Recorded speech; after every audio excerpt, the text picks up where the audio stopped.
দেশের জন্য হাসতে হাসতে জীবন বিসর্জন দিয়েছিলেন ক্ষুদিরাম। ঋতু তার বাবা মাকে নিয়ে অমরনাথ দর্শন করেছিল। 6 ঘন্টা ঘুমিয়ে তিতা সতেজ অনুভব করলো। সে এখন বোঝাতে ব্যস্ত। এই ধরনের সেন্টেন্সগুলি আমরা কত সহজে ইংলিশে ট্রান্সলেট করতে পারি বিভিন্ন পার্টিসিপল ইউজ করে, তা আজকে ক্লাসের মাধ্যমে আমরা দেখে নেব। তো প্রিভিয়াস ক্লাসে আমি বিভিন্ন পার্টিসিপল সম্পর্কে ডিটেলে আলোচনা করেছি, তো যারা প্রিভিয়াস ক্লাসটি দেখোনি তারা অবশ্যই প্রিভিয়াস ক্লাসটি দেখে নিও। আর আজকে আমরা এই বিভিন্ন পার্টিসিপল কোথায় কিভাবে ইউজ করতে পারি তা আজকে ক্লাসের মাধ্যমে দেখে নেব। আর তোমরা অবশ্যই চেষ্টা করবে প্রত্যেকটি সেন্টেন্স বিভিন্ন ধরনের পার্টিসিপল ইউজ করে ট্রান্সলেট করতে। তো welcome everybody, welcome to my channel টুসি ইংলিশ কোচিং। সবাইকে বলবো প্রথম থেকে ক্লাসটি মনোযোগ সহকারে করতে। আর আজকে যারা চ্যানেলে প্রথম রয়েছে এবং এখনো অবধি যারা চ্যানেলটিকে সাবস্ক্রাইব করনি তারা অবশ্যই চ্যানেলটিকে সাবস্ক্রাইব করে প্রতিনিয়ত এই ধরনের ইম্পর্টেন্ট এবং ইন্টারেস্টিং ক্লাস করতে থাকো। তো চলো আজকে ক্লাস শুরু করা যাক। আজকে প্রথমে পার্টিসিপল কি সেটা সংক্ষেপে আমরা জেনে নিয়ে এবং প্রত্যেকটি পার্টিসিপল সম্পর্কে আমরা খুব সংক্ষেপে জেনে নিয়ে আমরা কিন্তু প্রত্যেকটি ট্রান্সলেশন করার চেষ্টা করব পার্টিসিপল ইউজ করে। তো দেখো পার্টিসিপল কি সেটা প্রথমেই দেখো লেখা আছে, participle is a type of word derived from verb that is used for a variety of purposes such as an adjective or to construct verb tense। দেখো পার্টিসিপল হচ্ছে এমনই একটি ওয়ার্ড যেটি কিন্তু আমরা ভার্ব থেকে তৈরি করতে পারি এবং সেটি অ্যাডজেক্টিভ গঠনে সাহায্য করে কিংবা ভার্বের টেন্স গঠনে সাহায্য করে। তো আমরা প্রধানত তিনটে পার্টিসিপল আমরা দেখতে পাবো, একটা হচ্ছে প্রেজেন্ট পার্টিসিপল, একটা পাস্ট পার্টিসিপল এবং আরেকটা হচ্ছে পারফেক্ট পার্টিসিপল। তো প্রেজেন্ট পার্টিসিপল কি, দেখো ভার্বের বি1 ফর্মের সাথে যখন আইএনজি যোগ হয়ে আমরা কি পাবো, প্রেজেন্ট পার্টিসিপল পাবো। তো এখানে সেটাই লেখা আছে, দেখো যে can be use as an adjective to form the verb continuous tense. তো এটি কি ক্ষেত্রে ইউজ করা আছে হয় সেটাই বলা রয়েছে যে এই প্রেজেন্ট পার্টিসিপল আমরা অ্যাডজেক্টিভ হিসেবে ইউজ করতে পারি। আর কি হিসেবে ইউজ করতে পারি, যে কন্টিনিউয়াস টেন্স যখন আমরা তৈরি করব তখন কিন্তু আমাদের প্রেজেন্ট পার্টিসিপল আমাদের কিন্তু প্রয়োজন লাগে। এবার দেখো যে কি করে আমরা প্রেজেন্ট পার্টিসিপলটা পাই সেটা তোমাদের প্রথমেই বললাম, যে ভার্বে যে রুট ফর্ম তার সাথে আইএনজি অ্যাড করে কিন্তু আমরা প্রেজেন্ট পার্টিসিপল পাই। যেমন ইটের সাথে আইএনজি যোগ করে কিন্তু আমরা ইটিং প্রেজেন্ট পার্টিসিপল হিসেবে পাবো। তেমনি এখানে একটা এক্সাম্পল দেওয়া আছে, দেখো I saw A sinking boat, আমি একটা ডুবন্ত নৌকাকে দেখেছিলাম। তো দেখো সিঙ্ক একটা ভার্বের ফর্ম ডোবা, সেখানে সিঙ্কের সাথে আইএনজি অ্যাড হয়ে এসেছে সিঙ্কিং। তো ডুবন্ত, তো বোট সম্পর্কে এটি কিন্তু এক্সট্রা ইনফরমেশন দিচ্ছে এবং অ্যাডজেক্টিভ হিসেবে কাজ করছে। এছাড়া কন্টিনিউয়াস টেন্স গঠন করতে কিন্তু প্রেজেন্ট পার্টিসিপল ইউজ হয়, যেমন রতন ইজ স্টাডিং পেশেন্টলি। তো দেখো এই যে স্টাডিং শব্দটা এটা কিন্তু প্রেজেন্ট পার্টিসিপল এবং এই প্রেজেন্ট পার্টিসিপলটা কন্টিনিউয়াস টেন্স তৈরি করতে কিন্তু সাহায্য করে। এবং বিভিন্ন ক্ষেত্রে আমরা কিন্তু পার্টিসিপল প্রেজেন্ট পার্টিসিপল কিন্তু এইভাবে ব্যবহার করতে পারি। তো আমরা যখন ট্রান্সলেশন করব তখন কিন্তু আমরা এগুলো মাথায় রেখে আমরা প্রত্যেকটি সেন্টেন্স কিন্তু ইংলিশে ট্রান্সলেট করার চেষ্টা করব। পরেরটি দেখো পাস্ট পার্টিসিপল। পাস্ট পার্টিসিপল কি, ভার্বের যে ভি3 ফর্ম সেটাই কিন্তু পাস্ট পার্টিসিপল, এটা অ্যাডজেক্টিভ হিসেবে ইউজ হতে পারে এবং ভার্ব হিসেবে ইউজ হতে পারে। এবং পারফেক্ট টেন্স তৈরি করতে কিন্তু এটা কিন্তু পারফেক্ট টেন্স তৈরি করতে পাস্ট পার্টিসিপল ইউজ হয়। তো এখানে দেখো প্রথমে দেখো অ্যাডজেক্টিভ হিসেবে ইউজ হয়, একটি উদাহরণ দেওয়া আছে, he likes to take condense milk. সে কেমন দুধ পছন্দ করে খেতে, সে কনডেন্স মিল্ক খেতে পছন্দ করে। তো দেখো কনডেন্সড, তো দেখো কনডেন্স থেকে যে ইডি ফর্ম দিয়ে ভার্বের ভি3 ফর্ম এসেছে সেটি মিল্ক সম্পর্কে কিন্তু এক্সট্রা ইনফরমেশন দিচ্ছে এবং অ্যাডজেক্টিভ হিসেবে কিন্তু পাস্ট পার্টিসিপল সেন্টেন্সে ইউজ হচ্ছে। তাহলে এইভাবেও কিন্তু আমরা পাস্ট পার্টিসিপল কে সেন্টেন্সে ইউজ করতে পারি। তারপরে দেখো পাস্ট পার্টিসিপল কে আমরা কিন্তু কমপ্লিমেন্ট হিসেবেও পেতে পারি। কেমন একটা উদাহরণ দেখো, রিতেশ ওয়াজ ফুললি স্যাটিসফাইড, রিতেশ পুরোপুরি কি ছিল, সন্তুষ্ট ছিল। স্যাটিসফাইড, তো এখানে দেখো কমপ্লিমেন্ট হিসেবে পাস্ট পার্টিসিপল পাচ্ছি, স্যাটিসফাইড এর ভি3 ফর্ম স্যাটিসফাইড। তো দেখো এখানে কিন্তু পাস্ট পার্টিসিপল স্যাটিসফাইড আমরা পাচ্ছি। এছাড়া পাস্ট পার্টিসিপল দেখো ভার্ব তৈরি করতে ভার্ব হিসেবে কিন্তু ব্যবহার হয়, যেমন he has written a letter. তো রাইট থেকে দেখো রাইটের যে ভি3 ফর্ম রিটেন, যে সে একটা চিঠি লিখেছে। তো এটি কিন্তু প্রেজেন্ট পারফেক্ট টেন্স গঠনে এই রিটেন শব্দটি কিন্তু সাহায্য করছে। এছাড়া এখানে আমি আরেকটি কথা বলতে পারি, যেখানে কিন্তু প্রেজেন্ট পারফেক্ট টেন্স রয়েছে, পাস্ট পারফেক্ট টেন্স তৈরি করতেও কিন্তু আমরা এই পাস্ট পার্টিসিপল কে ইউজ করতে পারি। তো পারফেক্ট টেন্স গঠনের ক্ষেত্রে আমরা কিন্তু এই পাস্ট পার্টিসিপল ইউজ করব। এছাড়া প্যাসিভ ভয়েসের ক্ষেত্রেও কিন্তু আমরা এই পাস্ট পার্টিসিপলকে ইউজ করি বা আমরা পাস্ট পার্টিসিপল পাই। যেমন যদি এটিকেই ধরো আমি ভয়েস চেঞ্জ করি তো কি হবে, the letter has been written by him. তো দেখো এটি কিন্তু প্যাসিভ ভয়েস। তো প্যাসিভ ভয়েস যখন আমরা প্যাসিভ ভয়েস যখন কোনো সেন্টেন্স লিখবো বা বলবো সেক্ষেত্রেও কিন্তু আমরা পাস্ট পার্টিসিপল পেতে পারি। এছাড়া দেখো প্রেজেন্ট পার্টিসিপলের মতোই পাস্ট পার্টিসিপল কিন্তু রিপ্লেস করতে পারে সাবজেক্ট প্লাস প্যাসিভ ভার্বকে। যেমন দেখো the chief minister entered accompanied by the chief secretary. তো চিফ মিনিস্টার কাকে সঙ্গে নিয়ে ঢুকেছিলেন? চিফ সেক্রেটারিকে নিয়ে। তো এই সেন্টেন্সটিকে আমরা যদি ডিভাইড করি তাহলে আমরা এই সেন্টেন্সটিকে দুটি পার্টে পাবো। The chief minister entered, she was accompanied by the chief secretary. তাহলে দেখো এই দুটি সেন্টেন্সকে আমরা যদি এটাকে ডিভিশন করার পর যে দুটি সেন্টেন্সের পার্ট পেলাম, দুটি পার্টে না বলে আমরা কিন্তু একেবারে সি ওয়াজটাকে অর্থাৎ সাবজেক্ট প্লাস প্যাসিভ ভার্বটাকে আমরা রিপ্লেস করে আমরা কিন্তু সহজে শুধু accompanied by the chief secretary এইভাবে কিন্তু আমরা পাস্ট পার্টিসিপল ইউজ করতে পারি। তো তোমরা দেখলে যে প্রেজেন্ট পার্টিসিপল আমরা কিভাবে ইউজ করতে পারি, পাস্ট পার্টিসিপল ইউজ করতে পারি।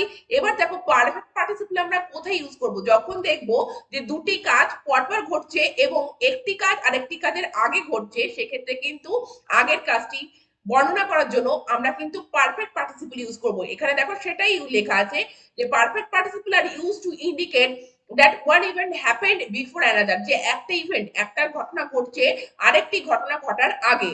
তো যে ঘটনাটি আগে ঘটছে সেই ঘটনাটি আমাদের পারফেক্ট পার্টিসিপল ইউজ করে লিখতে হবে। কেমন ভাবে?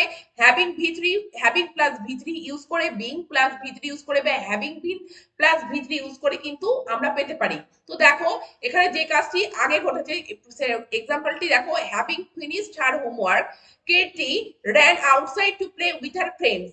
তার হোমওয়ার্কটা কমপ্লিট করার পর, শেষ করার পরে কীর্তি কোথায় দৌড়ে গিয়েছিল? বাইরে দৌড়ে গিয়েছিল তার বন্ধুদের সাথে খেলার জন্য। তো কোন কাজটি কীর্তি আগে করেছিল? তার হোমওয়ার্কটা আগে কমপ্লিট করেছিল। যে Kirti finished her homework and she ran outside to play with her friends। এই সেন্টেন্সটিকে আমরা এইভাবে না বলে আমরা কিন্তু হ্যাভিং তারপরে ভি3 প্লাস ভি3 ইউজ করে আমরা পারফেক্ট পার্টিসিপল অর্থাৎ দেখো ফিনিশড, হ্যাভিং ফিনিশড, তো এটাকে পারফেক্ট পার্টিসিপল ইউজ করে কিন্তু আমরা সেন্টেন্সগুলিকে, এই ধরনের সেন্টেন্সগুলিকে কিন্তু আমরা এইভাবে বলতে পারি। তাহলে তোমরা প্রত্যেকটি পার্ট দেখলে, প্রেজেন্ট পাস্ট এবং পারফেক্ট পার্টিসিপল দেখলে। এবার আমরা কিন্তু প্রত্যেকটি সেন্টেন্স ইংলিশে ট্রান্সলেট করার চেষ্টা করব পার্টিসিপল ইউজ করে। তো প্রথম সেন্টেন্সটি কি রয়েছে দেখো, তারা তাদের অফিসে কাজ করছে। তো সেন্টেন্সটি প্রথমে কি হবে, কিভাবে হবে, অবশ্যই তোমরা প্রত্যেকে চেষ্টা করতে থাকো। কিভাবে বলবো সেন্টেন্সটি, তারপরে কিন্তু আমরা সেন্টেন্সটি বুঝে নেব। আমরা এইভাবে বলবো, they are working in their office, they are working in their office, যে তারা তাদের অফিসে কাজ করছে। তো এখানে দেখো পার্টিসিপল কোনটা? ওয়ার্কিং। এবং এটি কি পার্টিসিপল? এটা কিন্তু প্রেজেন্ট পার্টিসিপল এবং এটি কন্টিনিউয়াস টেন্স তৈরি করতে কিন্তু গঠন করতে সাহায্য করেছে। যেটি আমি তোমাদের প্রথম স্লাইডেই বলেছি যে কন্টিনিউয়াস টেন্স গঠনে কিন্তু প্রেজেন্ট পার্টিসিপল আমরা ইউজ করতে পারি এবং ওয়ার্কিং এখানে কিন্তু প্রেজেন্ট পার্টিসিপল। পরের সেন্টেন্সটি দেখো, তাদের দ্বারা কাজটি করা হয়েছে। তো সেন্টেন্সটিকে আমরা কিভাবে বলবো? The work has been done by them, the work has been done by them। তো দেখো এখানে পার্টিসিপল কোনটা? এখানে পার্টিসিপল হচ্ছে ডান, ডু ডিড ডান, এবং এখানে ভি3 ফ্রম, তাহলে এটা কিন্তু পাস্ট পার্টিসিপল। এবং দেখো তোমাদের বলেছি যে প্যাসিভ ভয়েস গঠনে কিন্তু আমরা পাস্ট পার্টিসিপল আমরা ব্যবহার করে থাকি বা প্যাসিভ ভয়েস গঠন করতে কিন্তু পাস্ট পার্টিসিপলের দরকার হয়। তো দেখো এখানে কিন্তু পাস্ট পার্টিসিপল ডান কিন্তু এখানে ইউজ হয়েছে। তো এটি পাস্ট পার্টিসিপলের উদাহরণ একটি। পরের সেন্টেন্সটি দেখো, সিনেমাটি দেখে ঋতু কাঁদতে শুরু করেছিল। তো সেন্টেন্সটিকে কিভাবে বলবো আগে আমরা দেখে নিই। Having seen the movie, Ritu started crying. Having seen the movie, Ritu started crying. তো সিনেমাটি দেখে ঋতু কাঁদতে শুরু করেছিল। তাহলে প্রথম কাজ ঋতুর কি হয়েছিল? সিনেমাটা দেখা, সে সিনেমাটা দেখেছিল, তারপরে কিন্তু ঋতু কাঁদতে শুরু করেছিল। তাহলে এটি একটি পারফেক্ট পার্টিসিপলের উদাহরণ, যে দুটি কাজের মধ্যে যে কাজটি আগে ঘটছে সেটিকে আমরা কি করব? পারফেক্ট পার্টিসিপলে লিখবো। তো আগে সিনেমাটি দেখেছিল সেজন্য দেখো আগে হ্যাভিং লিখতে হবে, তারপরে কিন্তু ভার্বের পাস্ট পার্টিসিপল ফ্রম, ভি3 ফ্রম। তো হ্যাভিং সিন কি দেখে? The movie, having seen the movie. Ritu কি করেছিল? ঋতু কাঁদতে শুরু করেছিল, ঋতু স্টার্টেড ক্রাইং। তো এটি পারফেক্ট পার্টিসিপলের কিন্তু একটি উদাহরণ। এবার পরের সেন্টেন্সটি দেখে তোমরা নিজেরা বলার চেষ্টা করো যে এটি কোন ধরনের সেন্টেন্স এবং কিভাবে কোন পার্টিসিপল আমরা ইউজ করব। তো দেশের জন্য হাসতে হাসতে জীবন বিসর্জন দিয়েছিলেন ক্ষুদিরাম। সেন্টেন্সটিকে কিভাবে বলবো? Khudiram sacrificed his life smiling for the country। Khudiram sacrifice his life smiling for the country. তো দেখো দুটি কাজ যখন একই সাথে ঘটবে তো সেক্ষেত্রে আমরা কিন্তু প্রেজেন্ট পার্টিসিপল ইউজ করে সেন্টেন্সটি বলতে পারি বা লিখতে পারি। তো দেখো হাসতে হাসতে যে জীবন বিসর্জন দেওয়া এটি একই সাথে ঘটেছিল। তো দেখো Khudiram sacrifice his life smiling, এই স্মাইল থেকে স্মাইল ভার্ব থেকে আইএনজি অ্যাড করে কিন্তু আমরা স্মাইলিং শব্দটি পেয়েছি এবং প্রেজেন্ট পার্টিসিপল হিসেবে এই সেন্টেন্সে কিন্তু স্মাইলিং ওয়ার্ডটি ইউজ হচ্ছে। পরের সেন্টেন্সটি দেখো ছেলেদের খেলতে রেখেছিলাম। তো ছেলেদের খেলতে দেখেছিলাম, তো সেন্টেন্সটিকে কিভাবে বলবো প্রথমে দেখে নি। I saw the boys playing, I saw the boys playing. এই সেন্টেন্সটিকে দেখো I saw the boys who were playing, এই হু ওয়ার যে রিলেটিভ প্রোনাউন এবং তারপরে ভার্ব এটি ইউজ না করে আমরা সরাসরি প্রেজেন্ট পার্টিসিপল ইউজ করে সরাসরি আমরা বলতে পারি I saw the boys playing, মানে আমি ছেলেদের খেলতে দেখেছিলাম বা ছেলেদের খেলতে দেখেছিলাম। পরের সেন্টেন্সটি দেখো ছেলেটা নিজের মনে কিছু একটা বিড়বিড় করতে করতে চলে গেল।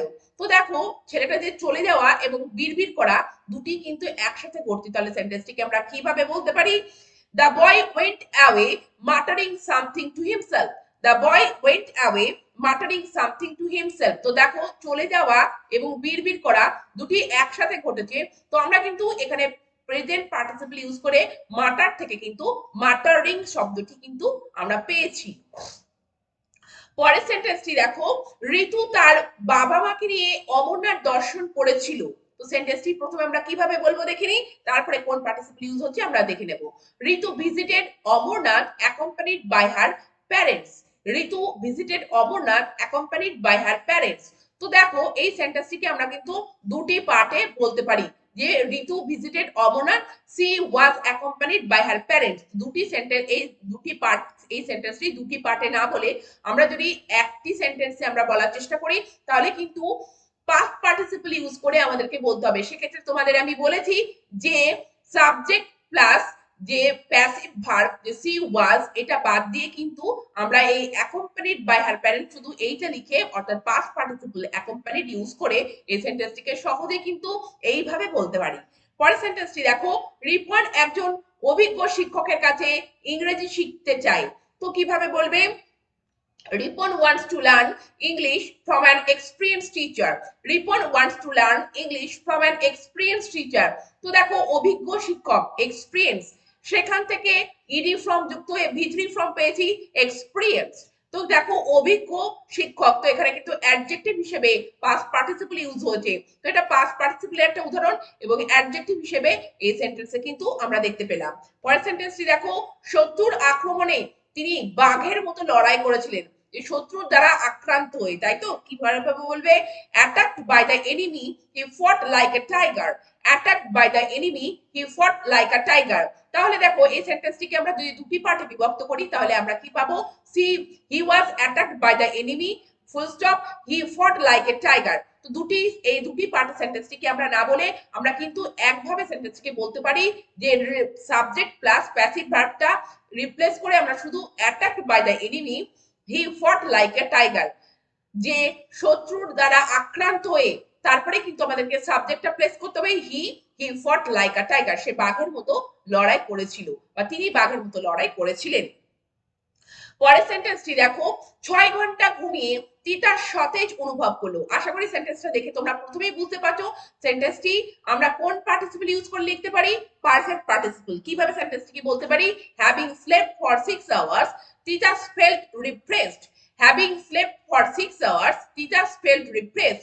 তো দেখো যে কোন ঘটনাটা আগে ঘটেছে, তার 6 ঘন্টা ঘুমের ব্যাপারটা আগে ঘটেছে, সেই জন্য দেখো হ্যাভিং তারপরে স্লিপের যে ভি3 ফ্রম স্লেপ্ট, হ্যাভিং স্লেপ্ট ক ঘন্টা ফর 6 আওয়ার্স, তারপরে কি হয়েছিল টিচার্স ফেল্ট রিফ্রেশ, টিচার্স কি হয়েছিল রিফ্রেশ ফিল করেছিল অর্থাৎ সতেজ অনুভব করেছিল। তো সেন্টেন্সটি পারফেক্ট পার্টিসিপল ইউজ করে কিন্তু সেন্টেন্সটি লেখা হলো। দেখো তারপরে দেখো ক্লান্ত হয়ে প্রত্যেকটি বনের প্রান্ত দেশে বসলো। তো আগে ক্লান্ত হয়ে পড়েছিল তারপরে কিন্তু বনের প্রান্ত দেশে বসলো। তো ক্লান্ত হয়ে হয়ে ব্যাপারটি যখন থাকবে তখন আমরা পারফেক্ট পার্টিসিপল ইউজ করে কি করে বলতে পারি, being tired, being were you বলতে পারো বা being tired the traveller sat down by the wood side, being tired the traveller sat down by the woodside, যখন ওয়ে শব্দটি থাকবে তখন কিন্তু আমাদেরকে বিং শব্দটি লিখতে হবে এবং তারপরেই ভার্বের ভি3 ফর্ম, দেখো টায়ার্ড ভি3 ফর্ম টায়ার্ড, তারপরে কিন্তু কে বিং টায়ার্ড, তারপরে দেখো traveller sat down by the woodside. পরের সেন্টেন্সটি দেখো, দুবার ব্যর্থ হয়ে তিনি আর চেষ্টা করতে চায়নি। তাহলে কিভাবে বলবে, হ্যাভিং ফেল টুয়াইস তিনি did not want to try again. Having fell twice তিনি did not want to try again. তো দুবার ব্যর্থ হওয়ার ব্যাপারটা আগে ঘটেছে, সেই জন্য দেখো এটি পারফেক্ট পার্টিসিপল লেখা হয়েছে হ্যাভিং ফেল্ট। তো ফেল্ট দেখছো ভি3 ফর্ম, হ্যাভিং এর পরে যে ভি3 ফর্ম সেটা বসানো হয়েছে কবার, দুবার। হ্যাভিং ফেল টুয়াইস, কে চেষ্টা করতে চায়নি, তিনি। দেখো তারপরে সাবজেক্টকে আমাদেরকে প্লেস করতে হবে, তিনি did not want to try again. এখানে তোমরা খেয়াল রাখবে যে হ্যাভিং ফেল টুয়াইস বা বিং টায়ার্ড, এটা যে সাবজেক্টকে যে সাবজেক্ট সম্পর্কে বলছে সেই সাবজেক্টে কিন্তু তার পরপরই কিন্তু আমাদেরকে প্লেস করতে হবে। তো দেখো হ্যাভিং ফেল টুয়াইস, তারপরে কিন্তু তিনিকে প্লেস করা হয়েছে। পরের সেন্টেন্সটি দেখো, সে এখন গোছাতে ব্যস্ত। তো সেন্টেন্সটিকে কিভাবে বলবে, now she is busy packing. Now she is busy packing, তো এটি একটি প্রেজেন্ট পার্টিসিপলের উদাহরণ।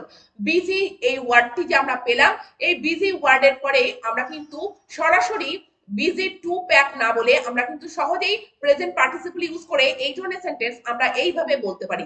পরের সেন্টেন্সটি দেখো, তিনি তার বাড়ির আধুনিকায়নে প্রচুর অর্থ ব্যয় করেছেন। তো সেন্টেন্সটিকে কিভাবে বলবে, he spent a lot of money modernizing his house. He spent a lot of money modernizing his house. তো দেখো spent, এই যে spent শব্দটা পেয়েছি এখানে, spent অর্থাৎ করেছিলেন সেই জন্য spent এখানে ইউজ করা হয়েছে। তো spent এর পরেও আমরা সরাসরি কিন্তু প্রেজেন্ট পার্টিসিপল ইউজ করতে পারি। তো এখানে দেখো মডার্ন এর সাথে আইএনজি যোগ করা আছে, মডার্নাইজিং হিজ হাউস, এইভাবে কিন্তু সেন্টেন্সটিকে প্রেজেন্ট পার্টিসিপল ইউজ করে সেন্টেন্সটি লেখা হয়েছে।